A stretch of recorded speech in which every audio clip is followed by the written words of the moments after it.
근데 지금 우리나라가 결핵이 늘고 있죠. 더더욱 문제는 뭐냐면은 요즘 도는 결핵의 문제는 그래야 뭘 타겟으로 해야 될지 알 수 있을 거 아니에요. 그 타겟이 몇 개 있는 거예요. 작은 상처에도 목숨을 잃는 시대가 올 수도 있다. 2050년 가면 암보다 더 많이 죽는다. 연간 1000만 명. 지금 상태 계속되면 한 해에 죽을 수도 있다. 지금도 7차 팬데믹 중이라 그러는데 들어봤죠? 토하고 엄청난 양의 설사를 하고 밑이 뚫린 침대 하도 많이 쏟아내기 때문에 워낙 추해 보이는 그러한 질병이라서 더 심각성도 느끼게 되고,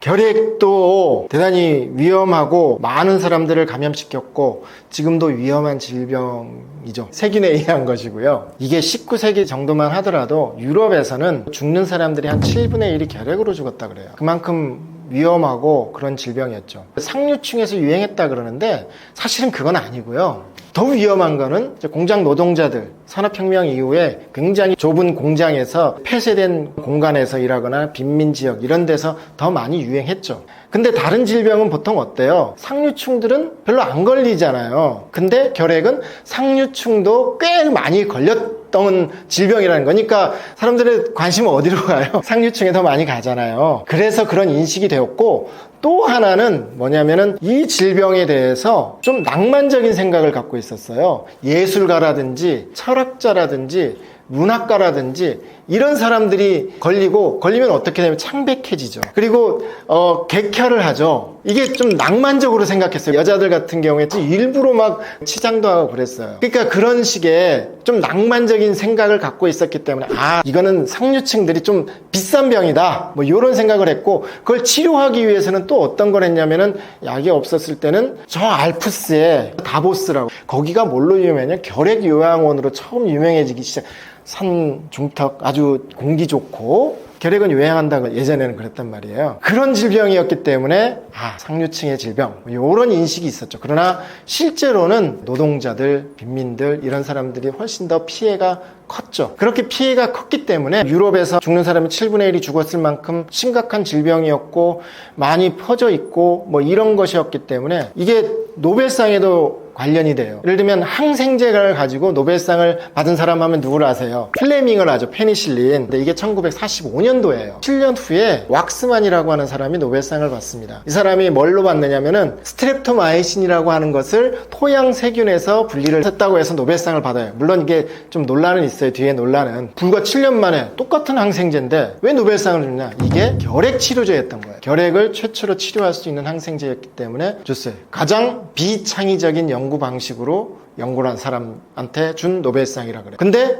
그만큼 중요했기 때문이에요. 결핵을 치료한다는 게 그만큼 중요하게 생각했어요. 근데 지금 우리나라가 결핵이 늘고 있죠? 결핵이 늘고 있습니다. 크리스마스 실이라고 있었어요. 결핵 환자들을 치료하기 위한 기금을 마련하기 위한 그것들을 많이 할 정도로 우리나라도 만연했고, 그 질병 하나만 딱 그랬잖아요. 다른 거에 대해서 그런 거 해본 적 있나요? 없잖아. 지금 많이 잊혀졌지만 그게 다시 유행하고 있어요. 다시 유행하는데 결핵균은 우리 몸속에 들어와서 한 50년도 그냥 가만히 있을 수 있어요.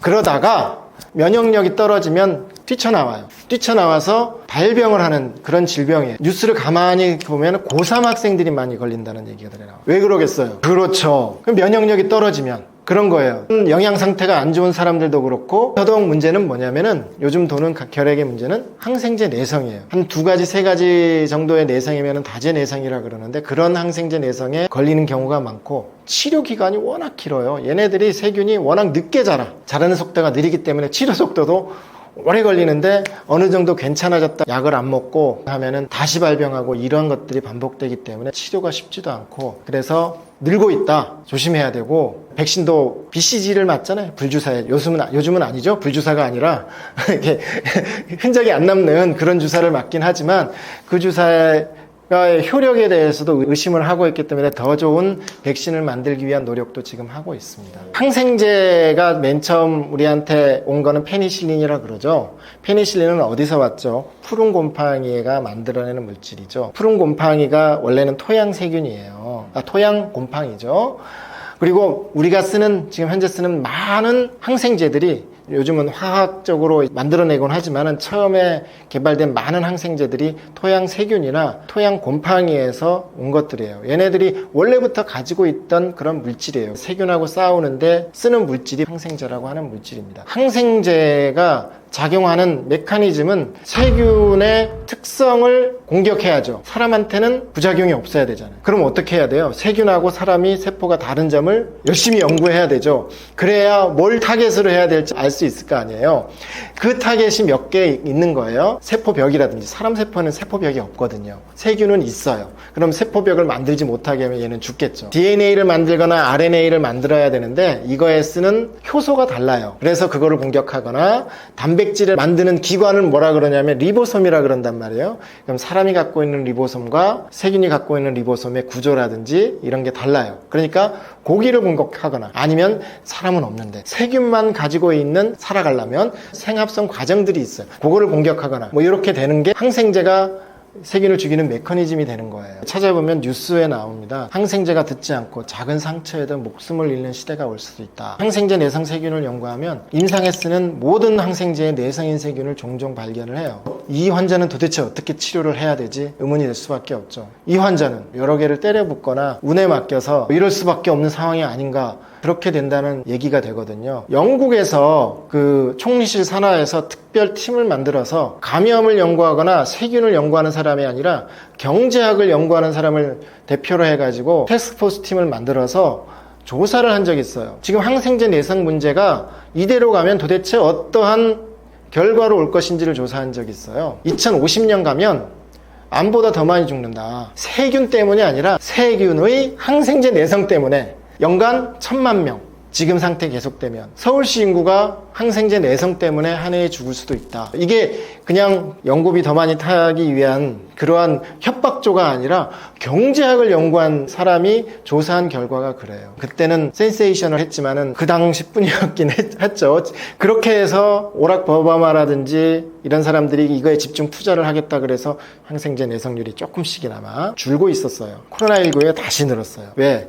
여기에 신경을 덜 쓰니까 다시 느는 거예요. 미국에서 결과도 그렇고 우리나라에서 결과도 그렇거든요. 항생제 내성률이 그만큼 늘고 있다는 건데 이게 신경을 안 쓰면 그런 문제라는 얘기죠. 신경을 써야 됩니다. 기온이 높아지면 더 활발하게 움직일 수 있는 세균들이 늘어날 수 있죠. 그러면은 그 세균이 자체가 늘어난다는 얘기는 그걸 치료하기 위한 항생제를 더 많이 써야 된다는 얘기가 될 수 있고요. 그러다 보면 다시 항생제 내성 문제가 거기에 따라서도 연관될 수 있고, 사실은 뭐 많이 떨어진 문제라고 생각할 수 있지만 어쨌든 연결되기 시작하는 관련이 있는 문제라고 할 수 있죠. 예를 들면 콜레라균 같은 경우가 이 기후변화와 가장 관련이 깊은 병원균이라고 할 수 있어요. 얘네들은 원래 어디 사는 균이냐면은 저쪽 인도의 벵골 지방이죠. 겐지스강 하류에 풍토병인 게 대항해 시대, 세계화 시대 1800년대 말 이때부터 해서 전 세계로 퍼져서 팬데믹을 일으켰고 지금도 7차 팬데믹 중이라 그러는데, 아이티에 지진이 일어나서는 콜레라가 번져가지고 엄청나게 많은 사람이 죽곤 했거든요. 이 콜레라균은 식물성 플랑크톤에 기생하면서 살다가 온도가 수온이 조금 높아지면 나올 수 있는 가능성이 훨씬 높아지는 그런 세균이에요. 그렇게 나오면서 수인성 질병이니까 물을 마시게 되면은 그냥 감염되는 건데,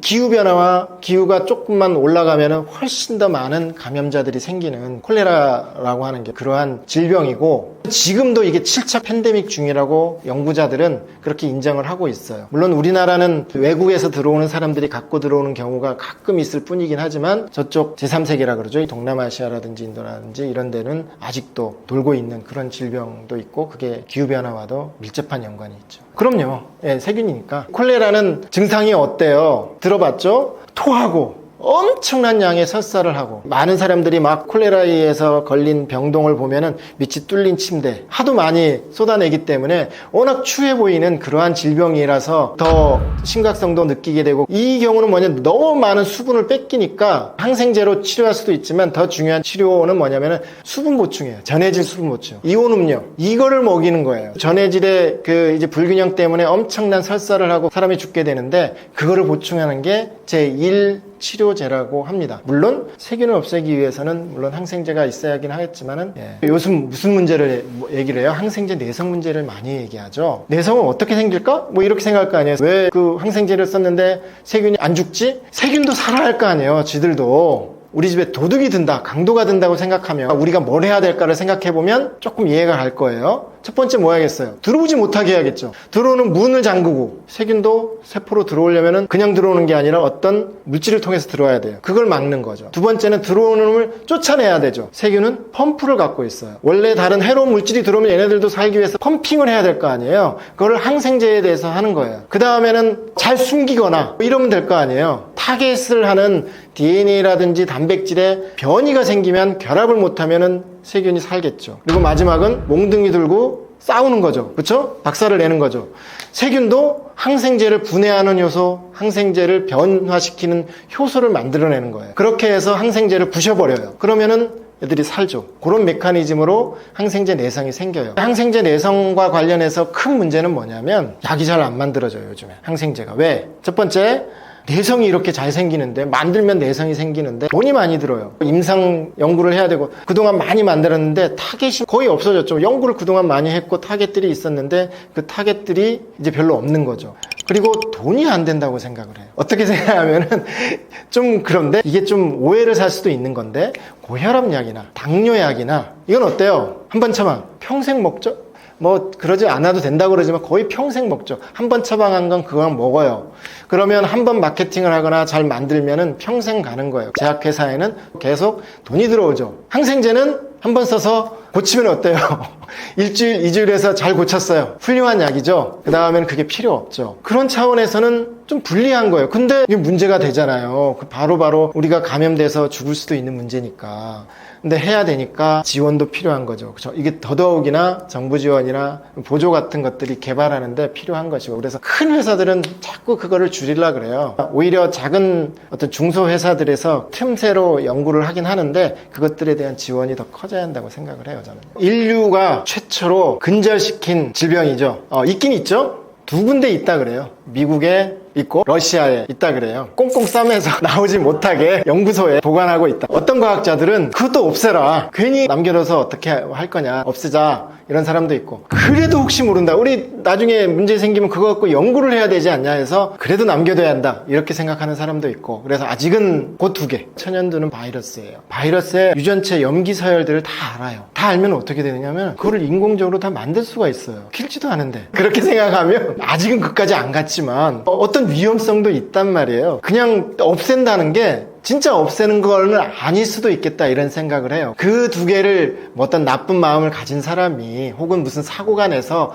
밖으로 나올 수 있는 가능성도 있지만, 그거를 인위적으로 없앤다라고 하는 게 또 우리가 인위적으로 만들 수도 있는 그러한 기술을 우리가 갖게 돼 버렸어요. 우리가 없애는 기술을 가져가지고 없앴는데 이제는 또 그걸 새로 만들 수 있는 기술도 생겨버린 거예요. 없애는 게 그렇게 실효성이 있을까라는 생각도 사실은 조금 해요. 그랬죠. 예. 과거형으로 얘기하는 이유는 뭐냐면 1980년대 이후로 많은 사람들이 죽었죠. 지금 에이즈 뉴스 많이 듣나요? 안 나오죠. 그럼 환자가 없을까요? 환자 있어요. 근데 왜 안 나올까요? 그렇죠. 관리가 돼요. 약들이 나왔어요. 한 방에 딱 치료된다, 이건 아니에요. 없앤다, 이건 아니고요. 유지를 시킬 수 있어요. 여러 몇 가지의 약들을 칵테일이라고 그러죠. 섞어서 치료를 하면 유지가 돼요. 바이러스가 우리 면역세포를 파괴를 해가지고 면역력이 떨어져가지고 세균이나 다른 거에 의해서 죽는 건데, 이걸 유지시켜 줄 수가 있게 됐어요. 그래서 정기적으로 검사를 받고 약을 먹으면, 잘 관리를 하면 유지시킬 수 있는 단계가 된 거예요. 약간 만성병 같은 그런 상황이 되었기 때문에, 물론 치료라고는 할 수 없지만 그렇게 되었기 때문에 뉴스가 없는 거예요, 사실은. 그럼에도 불구하고 위험하죠. 전혀 죽는 사람이 없다기보다는 그래도 우리가 관리할 수 있는 상황이 되었다, 뭐 이렇게 이해해야 되고 조심은 해야죠. 그 백신을 만들려는 노력은 지금도 하고 있고 그렇습니다.